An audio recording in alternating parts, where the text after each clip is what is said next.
कभी कभी जीवन में जो दिखता है वही सच नहीं होता और जो होता है वो अक्सर दिखाई नहीं देता।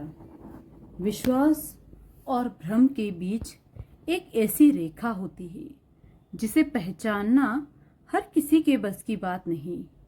ये कहानी है गौरी और ध्रुव की। गौरी एक साधारण शांत स्वभाव की स्त्री थी। उसका जीवन भक्ति और सेवा में बीतता था, लेकिन उसकी एक पीड़ा थी। उसका कोई भाई नहीं था। राखी का दिन आया। घर में उसकी जेठानी और ननंद खूब सजी धजी थी। देखो, आज हम अपने भाइयों को राखी बांधने जा रहे हैं। और एक ये है जिसके पास कोई भाई नहीं। ये शब्द तीर की तरह गौरी के दिल में चुभते थे, लेकिन उसने हमेशा की तरह चुप रहना ही बेहतर समझा। वो अपने कमरे में गई, भगवान के सामने दीपक जलाया और भगवान से बोली, हे प्रभु, अगर इस दुनिया में मेरा कोई भाई नहीं तो आप ही मेरे भाई बन जाओ। उसकी आंखों से आंसू बहने लगी।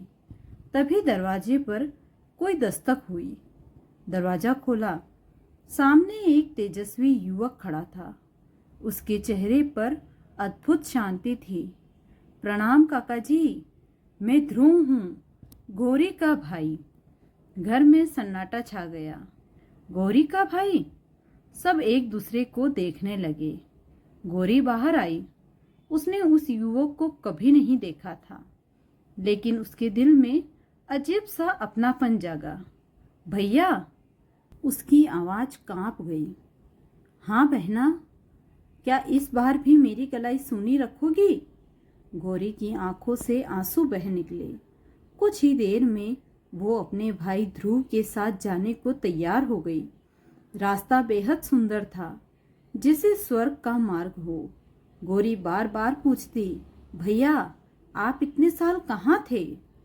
ध्रुव ने कहा, जहाँ भी तुम्हारी पुकार पहुँचती थी मैं वहीं था।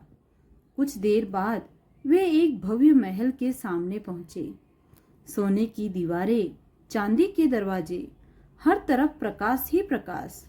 एक दिव्य स्त्री ने आरती की थाली लेकर उनका स्वागत किया। आइए ननन जी। गौरी को लगा जैसे वो कोई सपना हो। राखी का समय आया। गौरी ने कांपते हाथों से राखी बांधी।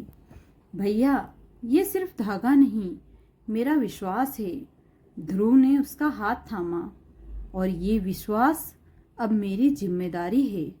उसने गौरी को एक छोटी सी घंटी दी। जब भी डर लगे इसे बजाना, मैं आ जाऊंगा।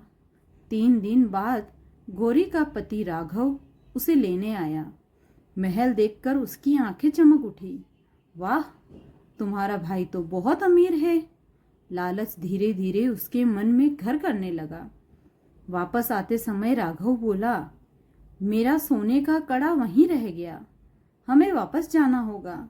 गौरी ने मना किया, लेकिन वो नहीं माना। वे वापस उसी जगह पहुंचे, लेकिन इस बार वहां कोई महल नहीं था। सिर्फ एक सूना मैदान और एक पुराना बरगद का पेड़। ये क्या मजाक है? राघव ने चिल्लाकर कहा।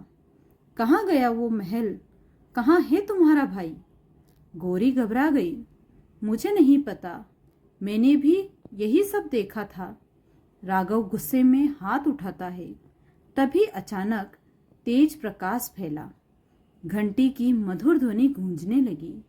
गौरी के हाथ में वही छोटी घंटी अपने आप बजने लगी और प्रकाश के बीच एक दिव्य स्वर गूंजता है, रुको। प्रकाश में से एक दिव्य रूप प्रकट होता है। चारों ओर शांति, करुणा और शक्ति। जिस पर हाथ उठाने जा रहे हो वो मेरी बहन है। राघव कांप गया। आप कौन हैं? मैं वही हूँ जिसे इसने सच्चे दिल से पुकारा। मैं वही हूँ जिसने इसके विश्वास को निभाया। मैं वही हूँ जो हर सच्चे भक्त के लिए किसी भी रूप में आ सकता हूँ। गौरी रोते हुए बोली, भैया, आप? दिव्य स्वर मुस्कुराया, रिश्ते खून से नहीं विश्वास से बनते हैं बहन। राघव जमीन पर गिर पड़ा। प्रभु, मुझे माफ कर दीजिए, मैंने इसे झूठा समझा, लालच में अंधा हो गया। याद रखो, जहाँ विश्वास सच्चा होता है वहाँ चमत्कार होते हैं, और जहाँ लालच होता है वहाँ सत्य भी दिखाई नहीं देता। धीरे धीरे वो दिव्य प्रकाश आकाश में विलीन हो गया। घंटी की आवाज़ शांत हो गई। गौरी की आंखों में अब आंसू नहीं, बल्कि एक विश्वास था कि अब वह कभी अकेली नहीं है। सच्ची भक्ति और विश्वास में इतनी शक्ति होती है कि भगवान को भी आपके रिश्तों में बंधना पड़ता है। गौरी और राघव उस दिव्य घटना के बाद घर लौटे, लेकिन उनका जीवन अब पहले जैसा नहीं रहा। गौरी के मन में एक अटूट विश्वास जन्म ले चुका था कि उसका भाई हर पल उसके साथ है। लेकिन राघव, उसके मन में पश्चाताप तो था, पर कहीं न कहीं एक सवाल भी था, क्या सच में वो भगवान थे या मेरी आंखों का धोखा? कुछ दिनों बाद राघव के व्यापार में अचानक नुकसान होने लगा। जहाँ पहले धन की बरसात होती थी, अब वहाँ सूखा पड़ गया। घर में कलह बढ़ने लगा। जेठानी और ननंद फिर ताने मारने लगी। बहुत अमीर है तुम्हारा भाई, कहाँ गया उसका महल अब? गौरी चुप रही, लेकिन उसके चेहरे पर अजीब सी शांति था। एक रात राघव ने गुस्से में कहा, अगर सच में वो भगवान थे तो हमारी मदद क्यों नहीं कर रहे? कहाँ है तुम्हारा भाई अब? गौरी ने धीरे से अपनी वही छोटी घंटी निकाली। वो हमेशा हमारे साथ है, बस हमें उन पे विश्वास को कमजोर नहीं होने देना चाहिए। राघव हंस पड़ा, विश्वास से पेट नहीं भरता गौरी। उसी रात घर के आंगन में एक अजीब सी हलचल हुई। हवा अचानक ठंडी हो गई। दीपक अपने आप बुझने लगे और दरवाजे पर एक काली परछाई दिखाई दी। एक वृद्ध साधु अंदर आए, लेकिन उनकी आंखों में कुछ अजीब था। मुझे आश्रय चाहिए, उन्होंने धीमी आवाज में कहा। गौरी ने तुरंत उन्हें अंदर बुलाया, लेकिन राघव को कुछ गलत महसूस हुआ। साधु ने घर में कदम रखते ही कहा, इस घर में एक दिव्य शक्ति का वास है, लेकिन साथ ही एक बड़ा संकट भी आने वाला है। राघव चौंक गया, कैसा संकट? साधु मुस्कुराए, जिसे तुमने देखा था वो शक्ति अब तुम्हारी परीक्षा लेगी। अगले दिन राघव का सारा धन लूट लिया गया। घर में खाने तक के लाले पड़ गए। रिश्तेदारों ने मुंह मोड़ लिया। अब सिर्फ गौरी का विश्वास ही बचा था। एक रात राघव टूट गया, गौरी, मैं हार गया। अगर तुम्हारा भगवान है तो उसे बुलाओ। गौरी ने आंखें बंद की और धीरे से वो घंटी बजाई। घंटी की आवाज गूंजी, लेकिन इस बार कोई प्रकाश नहीं आया, कोई दिव्य रूप नहीं आया। राघव हंस पड़ा, देखा, कुछ नहीं हुआ। गौरी की आंखों में आंसू आ गए, लेकिन उसने कहा, वो आएंगे, मुझे पूरा विश्वास है। अचानक वही वृद्ध साधु फिर से प्रकट हुए, लेकिन इस बार उनका रूप बदलने लगा। उनकी आंखों से तेज प्रकाश निकलने लगा और आवाज गूंज उठी, विश्वास वही होता है जो परीक्षा में भी अड़िग रहे। राघव और गौरी चकित रह गए। आप?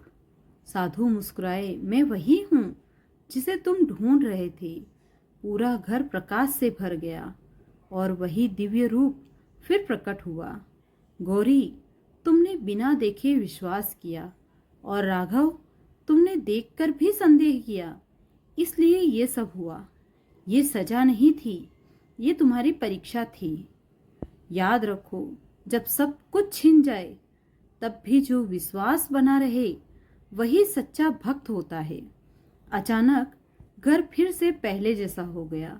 धन, सुख, शांति सब लौट आए, लेकिन इस बार राघव की आंखों में अहंकार नहीं, बल्कि विनम्रता थी। वो गौरी के पैरों में गिर पड़ा। मुझे माफ़ कर दो, मैंने तुम्हारे विश्वास को नहीं समझा। गौरी मुस्कुराई। हम दोनों साथ हैं और हमारे साथ वो भी। भगवान चमत्कार दिखाते नहीं, विश्वास बनाने आते हैं। सच्चा विश्वास वही है जो कठिन समय में भी न टूटे। विश्वास की असली ताकत तब सामने आती है जब जीवन आपको आखिरी बार परखता है। गौरी और राघव का जीवन अब बदल चुका था।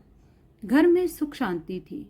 राघव का मन भी अब विनम्र हो गया था।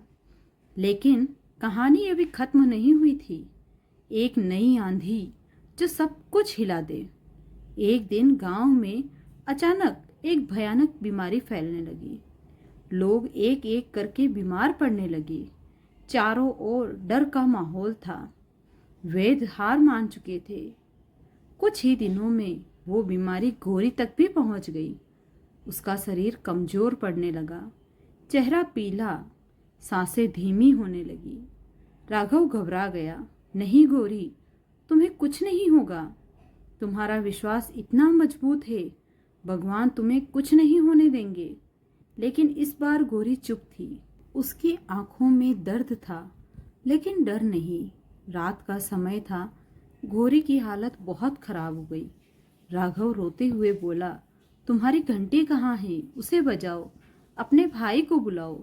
गौरी ने कांपते हाथों से घंटी उठाई, लेकिन इस बार उसके हाथों में ताकत नहीं थी। घंटी नीचे गिर गई। राघव टूट गया। हे प्रभु, अगर आप सच में हैं तो आज आ जाइए। आज अगर गौरी को कुछ हो गया तो मेरा विश्वास भी मर जाएगा। पूरा घर शांत था। न कोई प्रकाश, न कोई चमत्कार, बस गौरी की धीमी होती सांसें। और फिर अचानक एक हल्की सी बांसुरी की धुन सुनाई दी। पूरा कमरा मधुर प्रकाश से भर गया। समय जैसे थम गया और उसी प्रकाश के बीच एक दिव्य स्वर गूंजा। क्या तुम अब भी मुझ पर विश्वास करते हो राघव?